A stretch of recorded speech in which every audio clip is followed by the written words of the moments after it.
Welcome. Welcome to the webinar. Good afternoon and good evening.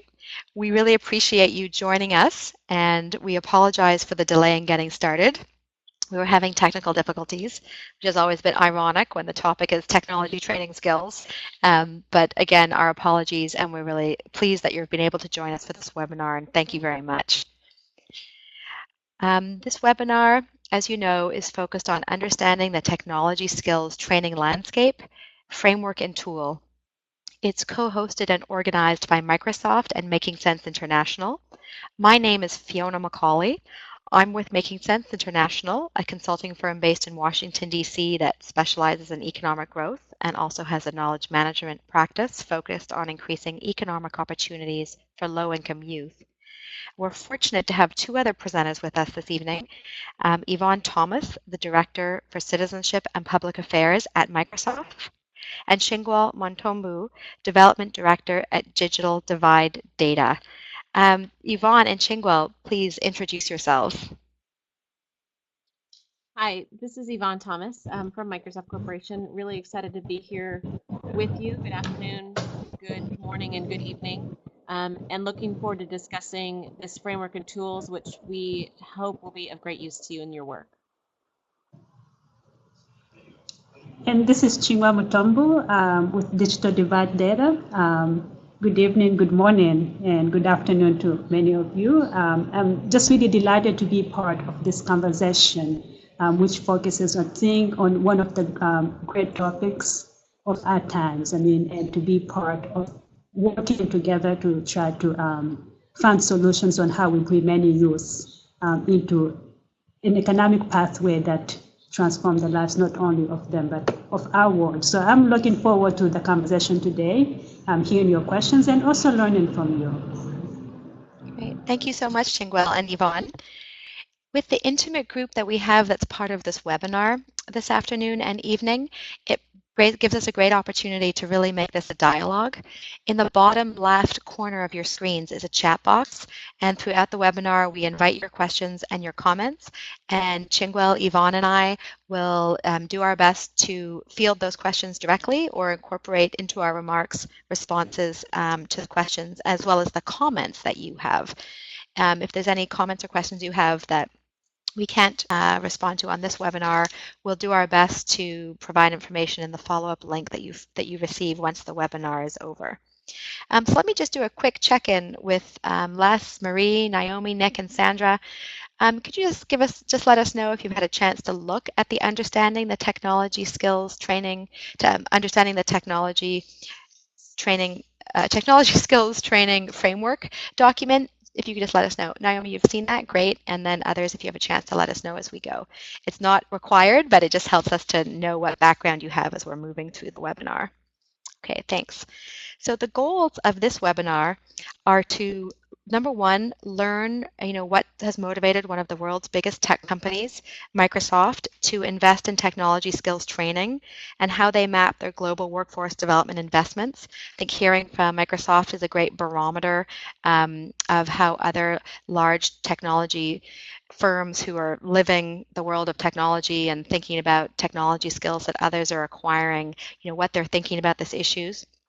Our second goal is to learn how leading technology skills training organizations are implementing technology skills training and how they're considering trade-offs between considerations such as scale, customization, and cost. So we're really pleased to have Digital Divide Data contributing their work in this area.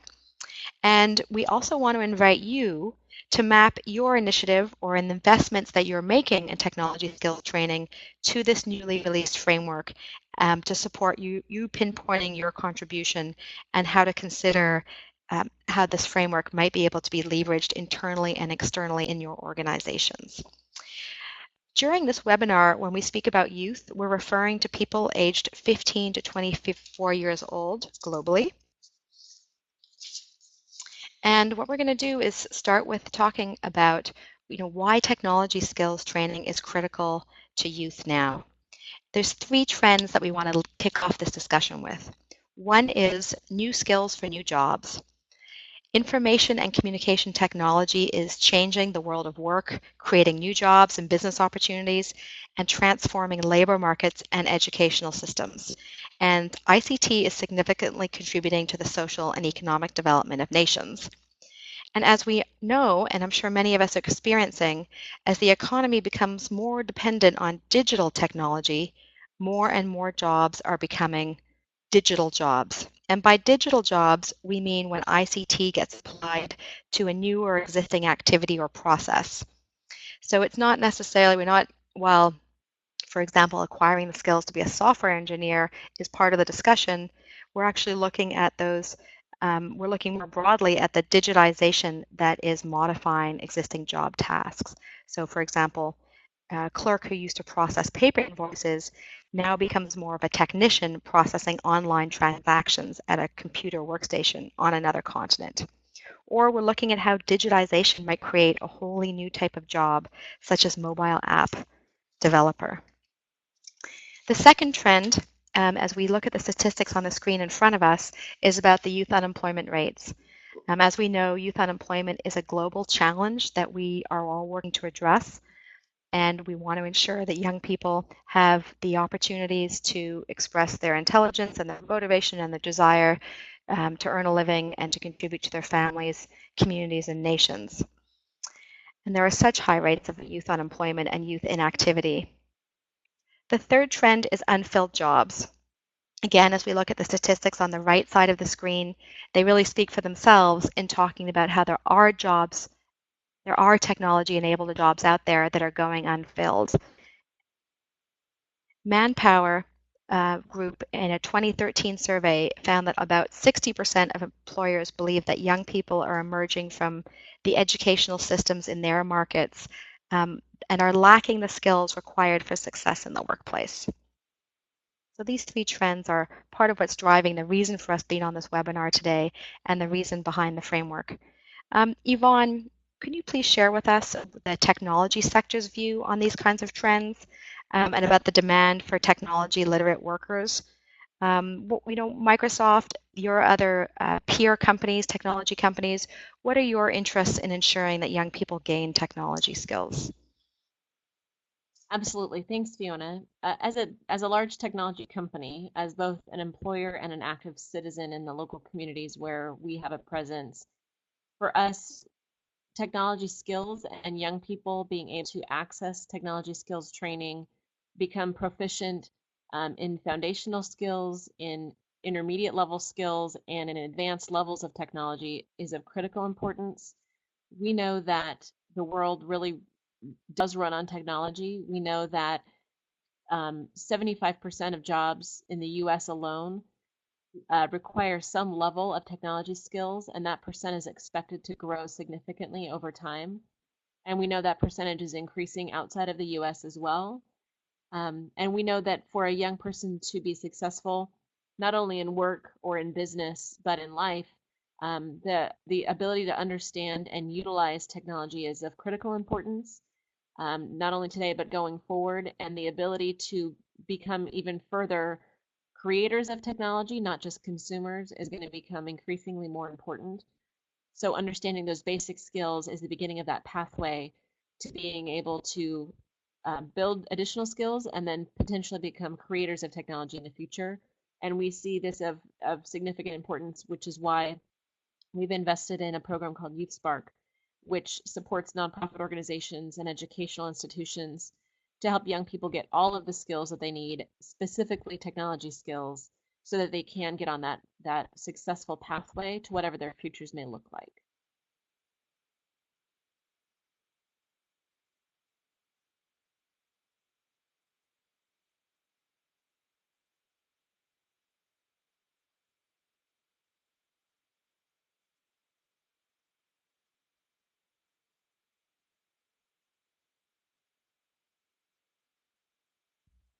Thanks so much, Yvonne. Chingwell, can you talk to us about digital divide data's experience?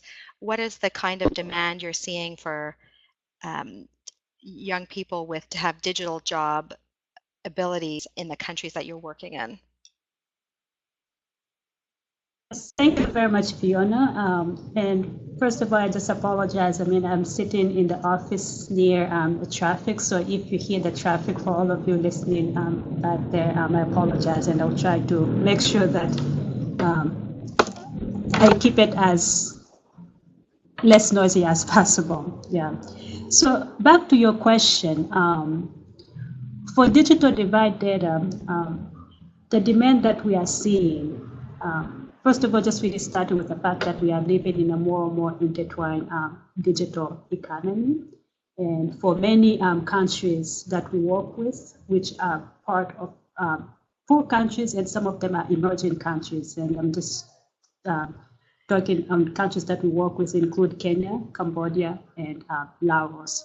We are finding that, I mean, to really be able to, for the youth to really be able to move out of poverty, the best pathways of many of them is really through jobs, but the jobs that are requiring a lot of technology related skills.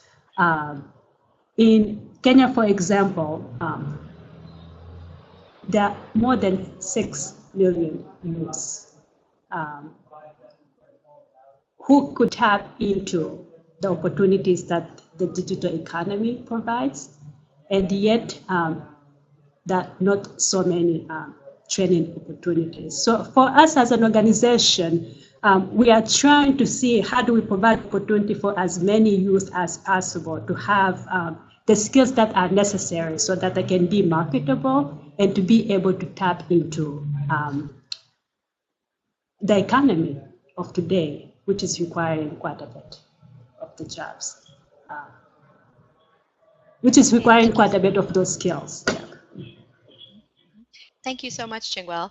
So, Yvonne, if we then look at talking more specifically about the understanding the technology skills training landscape document, can you share against this landscape we've just been talking about why Microsoft was interested in developing this material?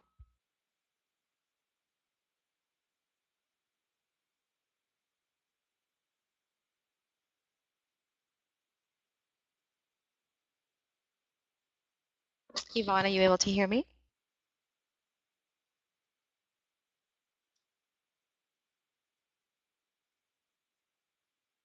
Chingwell, are you able to hear me? Can you hear me? Chingwell, thanks. I can hear you. Yvonne, are you able to hear us? Yes. Okay, great. So just against that we've been speaking about the trends in both youth unemployment and also in the opportunities available for young livelihood opportunities available for young people who have digital skills. Can you share with us what the drivers were for Microsoft to develop this framework document for understanding the technology skills training landscape? What were Microsoft drivers, and why this framework? Why now? Absolutely. Thanks for the question, Fiona. As we developed our Youth Spark initiative about 2.5 years ago, we developed it really as a result of looking at the global economy, looking at the challenges that were facing young people at that time and being exacerbated by the financial crisis, and saw that there was that challenge was only going to continue and potentially grow larger because young people were being disproportionately affected by the loss of jobs, the layoffs, and then were significantly outpowered, if you will, by those who had additional skills training and education, as they did try to seek the limited jobs that were still available. So we looked across our company and looked at the resources that we had available to really try to address this issue on a global scale, and created this initiative called Youth Spark, which does look at how we can help our young people find more opportunity to build their skills, um, build their networks, and build their resources so that they can get into employment, start or grow small businesses, and continue building their education or training. And so we started down this pathway and then realized about a year ago that there was a lot happening in many of the markets that we're working in, and our teams on the ground in more than 100 countries are not necessarily experts in this work. They are experts at the jobs they do every day, which some of which are about working in local communities, others are not. But we wanted to be able to help our teams better understand what was happening in their communities and be able to help the organizations that we work with on a regular basis on the ground in local communities better understand what was happening around them so that they could all leverage the strengths that they are bringing to this important work and create better networks, create better communities of organizations who are working on youth issues and really strengthen that ecosystem for a young person in a local community. We really looked at the opportunity to create a tool and a platform and a set of resources that was agnostic. Our intent was to just create a set of language or a set of terms and kind of a common language so that organizations, regardless of where they may be in that ecosystem, can better place themselves there and can understand who is doing different work around them to really create better partnering options, help each organization better meet their goals, and really at the end of the day, create some strengthening opportunities among those networks. And realizing that there are many players in the youth workforce development space, there are many opportunities to create stronger linkages among and between them. And so that at the end of the day, that young person really can, for one, understand what are all the resources they have available, what is that pathway through them, and make sure that we can help technology skills continue to play a strong role for young people and really demonstrate the role that technology skills does play in helping in that overall development for a young person as they pursue their educational, employment, and entrepreneurship goals that they may have for their futures. So in short, it was really just an opportunity that we could create for some of those common languages and really help strengthen sectors in the ways that make the most sense locally, and that this tool can be applied across sectors, across industries, and really in local and regional and global settings for both the NGOs on the ground, for governments, and for funders as well to really look at where there may be synergies and opportunities. Great. Great, Yvonne. Thank you very much. And that's a great segue for us to now dive into the framework and tool itself. So I'm going to take the next few minutes to introduce you to this framework and tool.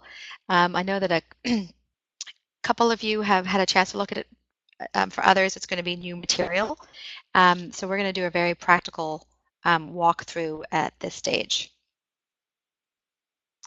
So here is a page ripped out of the framework that sort of gives you an overview about what the document contains. And what we're going to focus on, here is really talking about the center of the document, the heart of the document, which is talking about the framework, and then the tool that is provided in order for organizations to apply the framework to themselves, to discuss it with partners, whether they be whether you're an implementing organization looking to partner with another implementing organization, or whether you are a donor looking to ensure you have a clear understanding about the work that an implementing partner is doing. So youth workforce development programs talk about youth workforce development program, really looking at a definition of a program that is delivering intentional, systematic, and continuously improving sets of activities that train young people on technical knowledge, practical skills, and attitudes for gainful employment, entrepreneurship, or career advancement. This framework is comprised of 3 categorizations that can be applied to any workforce development program. Our focus here is on technology skills training.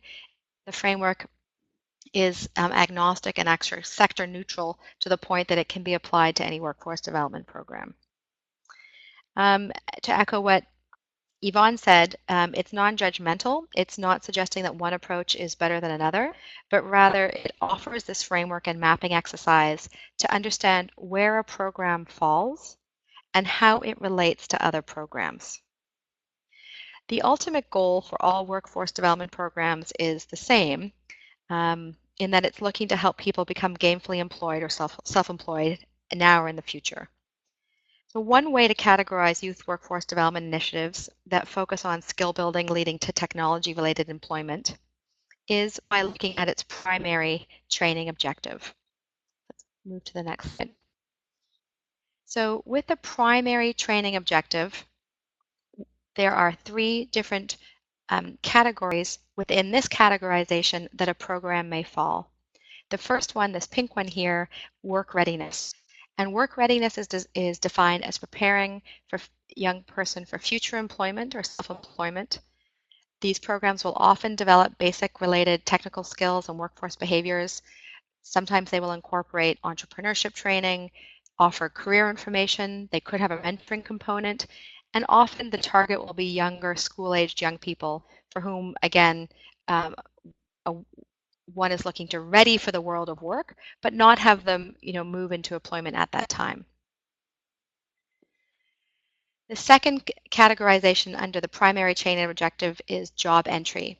So again, the primary training objective for this program would be moving into the world of employment. And typically the kind of programming content we would see would be training on skills and behaviors linked to a specific job, to a specific sector or an employer. The kinds of programming elements that a job entry program would have are internships or co-op placements. Often there'll be a component that does placement or post-placement assistance once a young person has been moved into a work position, either as an intern or as an employee or other.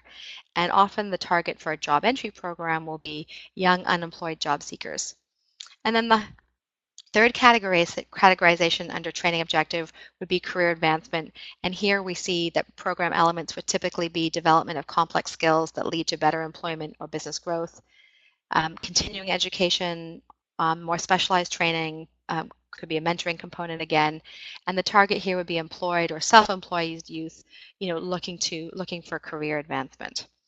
So if anyone has any questions around this categorization, you're welcome to type those into the box. So as I mentioned at the start, there are three categorizations. We've looked at this first one of categorizing a workforce development program based on training objective. And now here's the tool that is offered.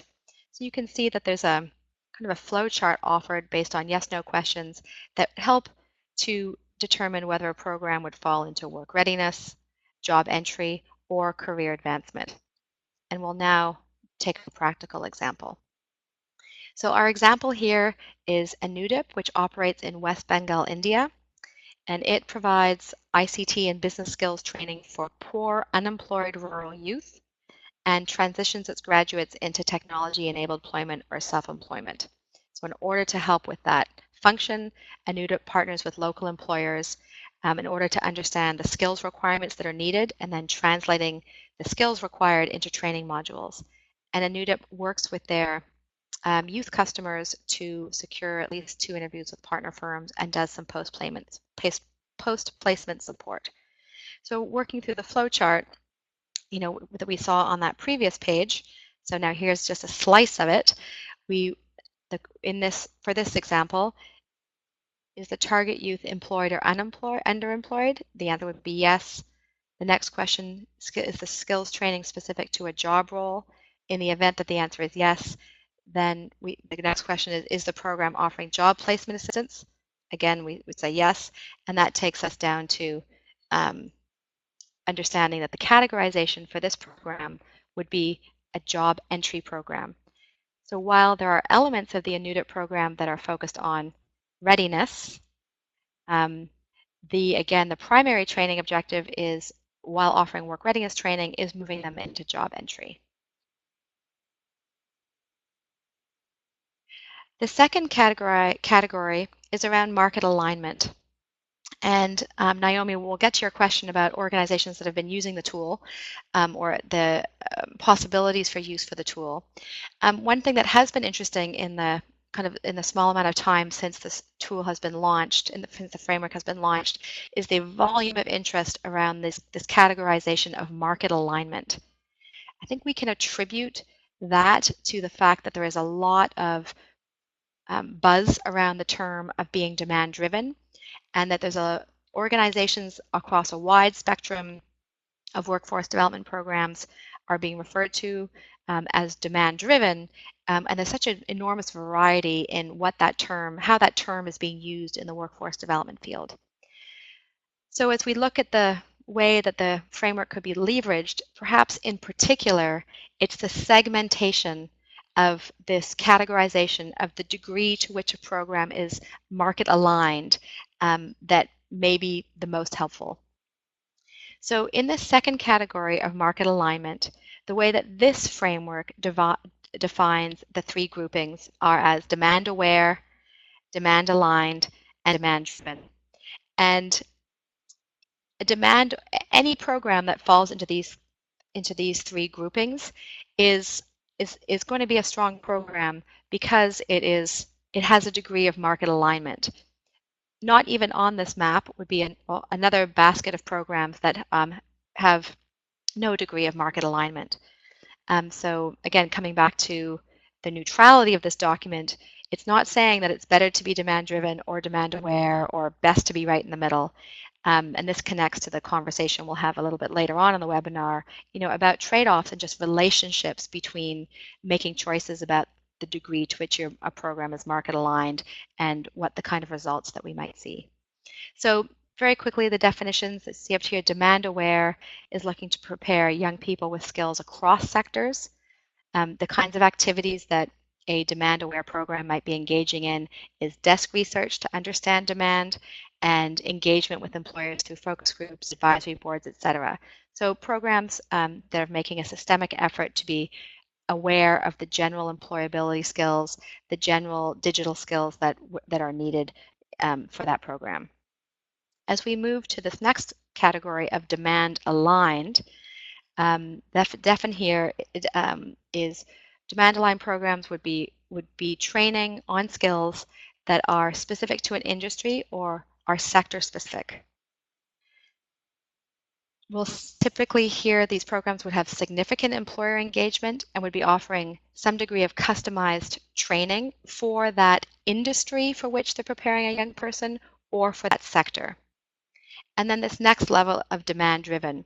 So here the framework offers the definition that a demand driven program offers very job specific skills, and that the training would focus on a specific job role for a specific employer or groups of employers, that the training modules be highly customized, and that typically we would see that demand-driven programs would have partnerships with employers who are co-designing or even co-delivering the training, that there would be a workforce learning experience and customized preparation. Again, because at this demand-driven level, a young person is being prepared for this specific job role or for a specific employer. So for an example here would be when an employer pre-commits to hiring a certain number of young people destined to go into specific jobs. So if there's any comments or questions around this categorization, you're welcome to share those. The third categorization, sorry, before we get there, so again, this category is accompanied by a mapping tool that is designed to make it so that by going through this flow chart with yes/no answers, it brings you down to a certain outcome that helps a program or helps someone to map a program in order to consistently categorize a program or series of programs against these definitions. An example here would be the Microsoft Partner Apprenticeship Program based in the UK. In this example, Microsoft is collaborating with ICT sector companies within its supply chain. It's collaborating with training providers to support those training providers to develop training content that responds to the needs that the companies within this given supply chain have identified, and also works with the UK government to train and certify young apprentices with nationally and internationally recognized credentials. So if we take a slice of the flowchart you saw on the page before, again, leading with the question of, is the skills training content focused on employment?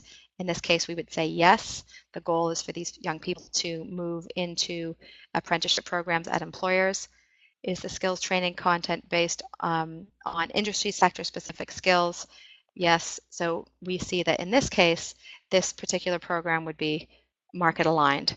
And taking another program through this flow chart, you can end up with different results, be market driven, market aware, and so on. The third category is around success measures. And here the category invites organizations to consider whether they measure their effectiveness.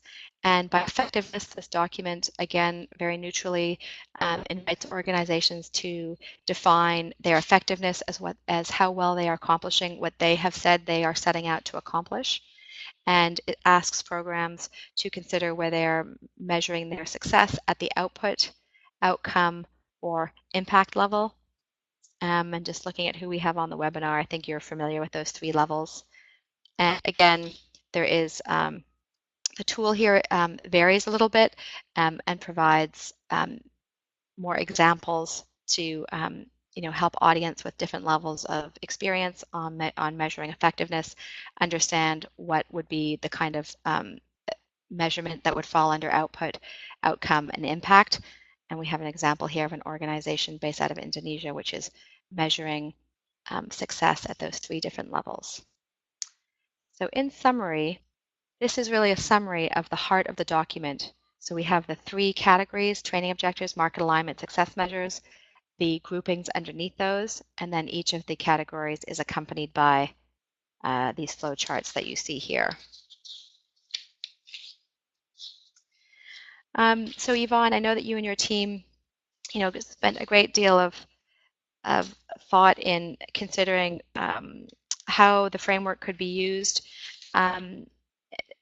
This tool is being launched to the public this month, so it's been sort of quietly available. We've been doing some promotion of it, and this webinar forms part of a series of webinars where we're actually really launching the document. So those of you who are on the webinar, you're one of the first groups of people who have been offered the document and have been taken through this kind of orientation to it. The Microsoft internal teams that Yvonne has spoken about have had it for a little while longer. So Yvonne, it'd be great to hear from you about how, what kind of advice you have for how this information and resource can be used, what the sort of next steps are that you would invite the webinar audiences to do with it. And I think it'd be useful for folks to hear how your colleagues at Microsoft have begun to use the material as well. Sure, absolutely. And it looks like in the question, the chat pane, there's a couple of folks who are sharing how they've used it as well. And I think it's very much along the lines of what I'm seeing being shared. One is that internally, as we do our sort of business of working with nonprofit organizations and governments and educational institutions, our teams have used it to map out the work that they do and look at the partners that they're currently working with and where they are on these various frameworks. What sort of who is in what framework, what section of it, and where are they along the spectrum, so that we can better connect the dots in the work that we are doing with our own partners. So that is work that our teams are doing internally as they think about the grant making they do, as they think about the partnerships they form, and it's allowed them to see where there's opportunities for better alignment. It's allowed us to understand where there may be opportunities where we can be better at connecting partners together who could create stronger partnerships and stronger pathways for young people in local communities. Externally, we have also used it with some of the governments that we work with. For example, in Japan, our team there has used it to help the government there even better understand what's happening in their own country in some small ways. And just as a real tool to create that common language and that common set of terms and a common framework that's fairly easy to understand and walk through, so you don't have to be an expert to really start to better understand what's happening, where are different organizations doing work, and then allow you to see where there's opportunities for better synergies and collaboration. So our teams have used it both internally and externally, and we will continue to encourage our teams to do so to really strengthen the work that we're doing and the work that we can do with our partners, and really help us be a better partner to the organizations that we work with in 100 or more countries around the world. Great, thank you very much, Yvonne. I also know that we had feedback from EFE, Education for Employment, earlier today, which is doing workforce development programming in the Middle East, North Africa region primarily. And they recently did from what they shared with me, a fairly thorough review of the landscape review. And there's 2 ways that they are planning to use it. One is that they are distributing it to their EFE affiliate offices in the various MENA region countries where they're working in order to promote a common language about the way that they are talking about their programs and how their programs fit into the ecosystem. And they are interested in building that common language internally within their own organization, across multiple countries, for how they communicate to each other, and also how they are communicating externally and externally to two groups. So one group is with other organizations they're partnering with. They feel that this tool is going to help them to explain the role that they're playing, both to be able to have more relationships with feeder organizations. So EFE focuses on that job entry. That's their primary training objective. So they are interested in having relationships with organizations who are focused on work readiness, so that where the work readiness programs leave off, that EFE can step in to then support young people to that next phase of job entry. The second external group that they have said that they intend to use the tool with is with the donors and funders who support them, in order to be able to pinpoint where EFE fits into the ecosystem of technology skills training organizations, to help better explain what it is that they do, and also what it is that they don't do, and why it is that they have the focus that they have. And this feels like a good segue over to hearing from you, Chingwell. It would be great to hear you talk about the work that Digital Divide Data is doing. Because one of the goals of the framework is to support understanding that each technology skills training program is playing in the ecosystem of activities. So it'd be great to hear you talk about DDD's model and showing how a program like yours fits into these categories. And something that we can all be listening out for as we listen to you speak is kind of what you're doing and what you're not doing. And also, then it'd be great to, once we learn more about your program, to move to hearing you talk about some of the relationships between the decisions you make about the, how market aligned you are, what your primary training objective is, and how you're measuring your results. So, Chingwell, over to you. Okay. Well, thank you very much, Fiona. So just to really start, Digital Divide Data, we are a social enterprise whose mission is to just really create better jobs, better future for youth in developing countries. We run a model that I would say that it's simply called a work study. We provide employment opportunities as well as education, because we really believe that the best pathway out of poverty for some of the youth that we target, it's really when you give them an opportunity to gain work skills as well as to gain a college, but not only any type of work skills, but technology related skills, so that they can become. Oops, I think Chelsea, we are moving a little bit too fast. Yeah.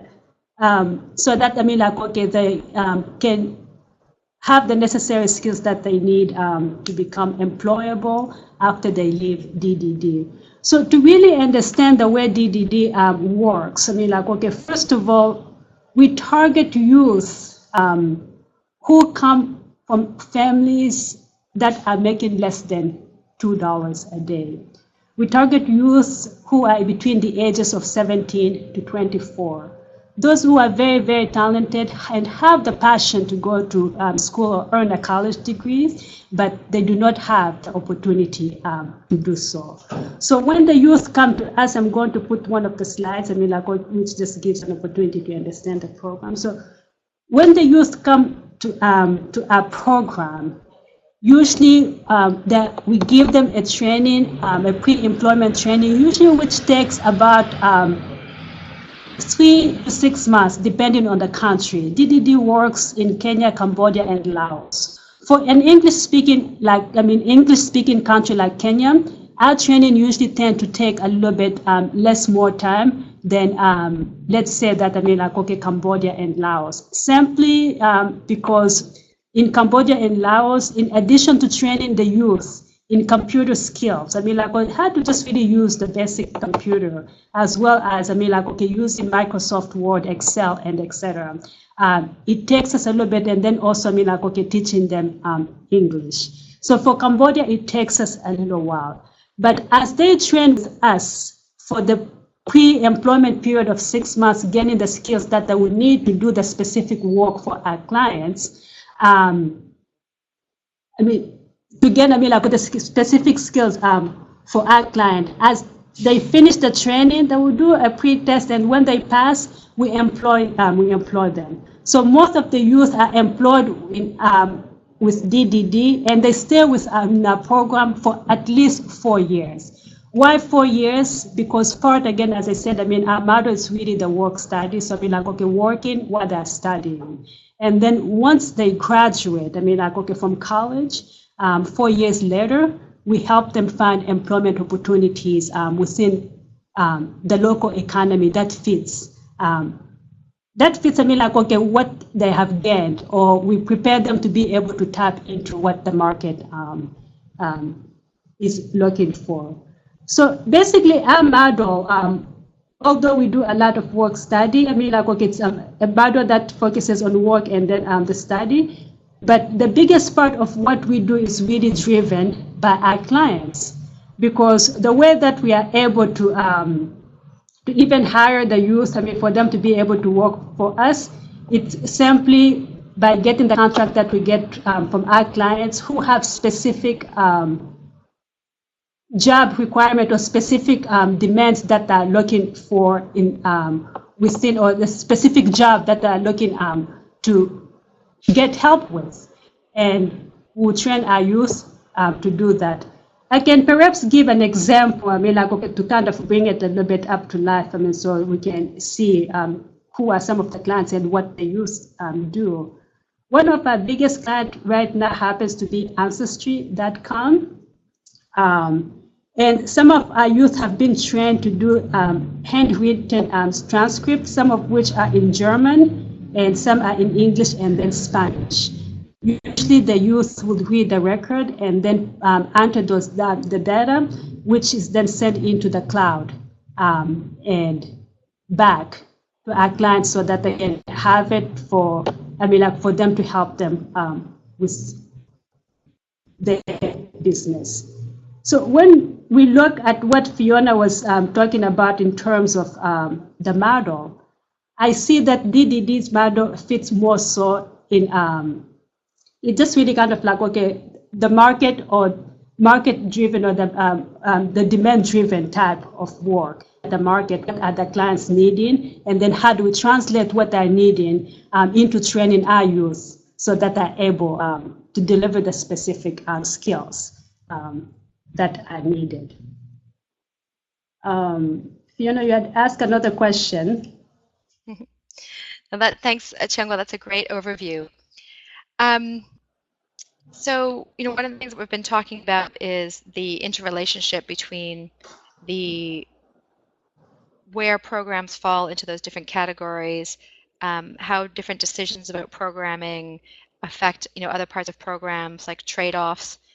So maybe one way to, you know, look at some of the decisions that DDD makes is, if we consider that in Kenya alone, one of the countries where DDD is working, there are more than 6 million youth who could benefit from your programs. And I think you shared a number like that earlier.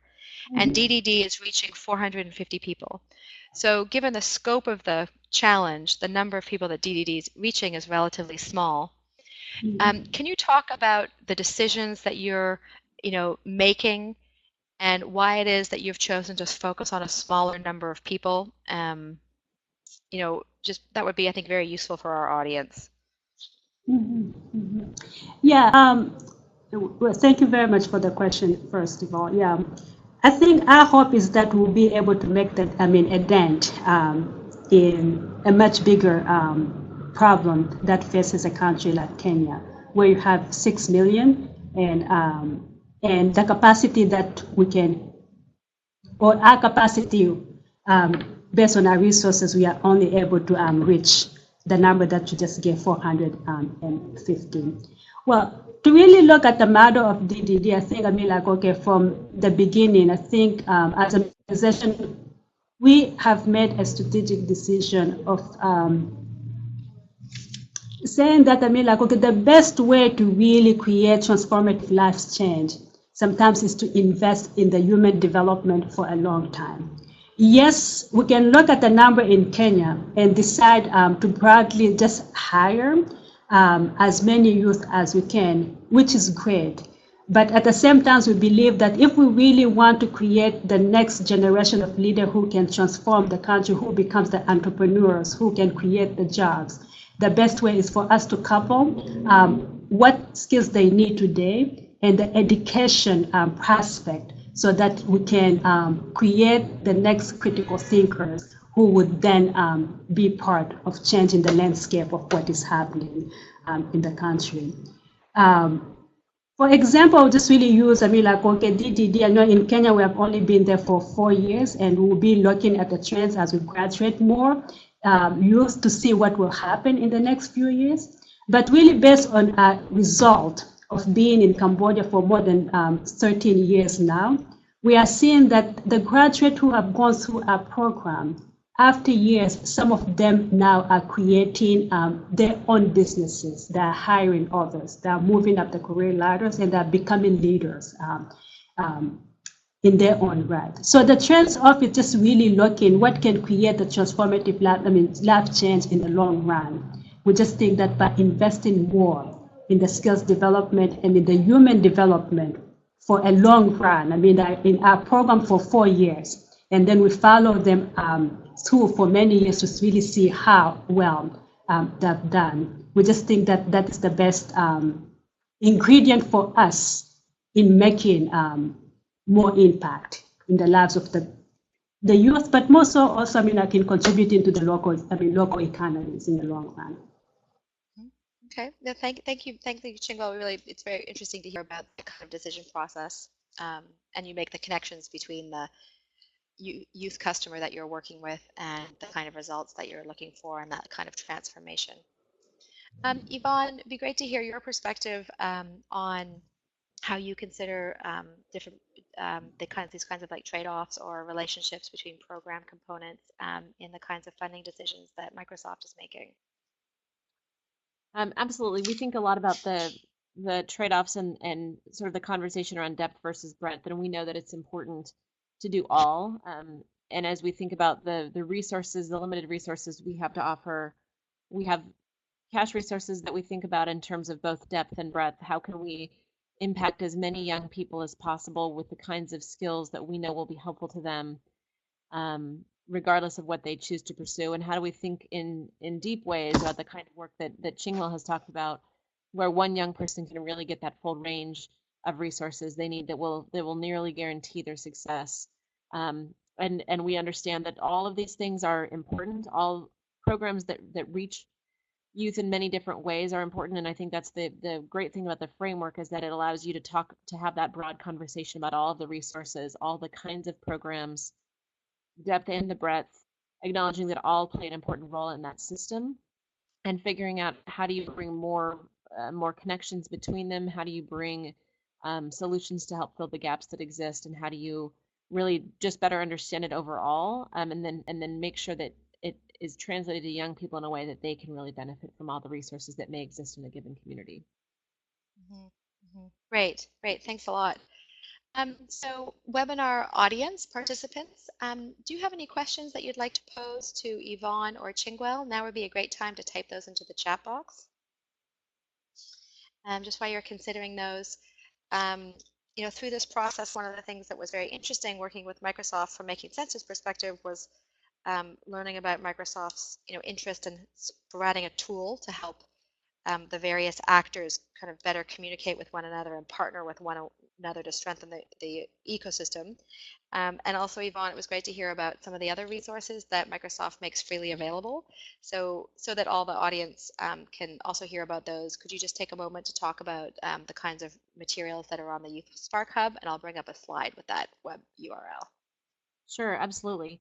One of the things that we did do in creating the Youth Spark initiative was to really bring together 30 or 30 programs from across Microsoft that all support young people or people who care about young people, so teachers and parents, and make them all available in one easy to access location. So the Youth Spark Hub, the easy to remember website is youthsparkhub.com, is the one place you can go and that you can direct young people and people who care about young people too, to really understand what does Microsoft have to offer and filter that in a number of ways, whether it's based on a skill that a young person might like to build or a career they want to pursue, and really be able to then see all of the different things that a young person could benefit from. Almost all of them are at no cost, and help build different kinds of skills, make connections, and connect them to resources that can be helpful as they think about what they want their futures to look like. So that is a Great. site we hope you take advantage of and leverage as many resources as possible from. Excellent. Thank you. I know a lot of programs are making a lot of use of those. So audience members, if you haven't yet had a chance to download the Understanding the Technology Skills Landscape Framework and Tool document, here's the URL down here. Was also sent the link was also sent to you in an email earlier today, and we'll include it when we send you a copy of the recording of this webinar. Really want to thank you for your participation. And also thank you, Yvonne, and for Microsoft for co-hosting this webinar, and Shingwell for speaking about digital divide data's model. I think companies, NGOs, governments, donors each have a role in addressing the skills mismatch and supporting young people, especially low-income young people, to ensure they've got the skills that they need to really thrive in the digital age. And so we really appreciate your participation and being able to bring this ecosystem together on this webinar. Audience members, thanks a lot for coming. Thanks for your questions as well as for your comments. This, as I mentioned, the recording of the webinar will be posted in the next day or so, so we will follow up with an email link for you to do that. And all of any additional questions you have as you're seeking to, maybe map your programs or map your investments, we really welcome those. We've been living in this framework for the last 9 months or so, and happy to help others to navigate it so it can really be of help to them. I included my email earlier in the chat, and you'll also find contact details on the inside page of the landscape document. So that concludes our webinar for this afternoon, this evening. And audience, in a moment, you'll receive an email asking you to, a screen will pop up asking you to evaluate the webinar. We want to thank you in advance for taking a moment to do that. We really appreciate your feedback. Great. Thank you. Thank you.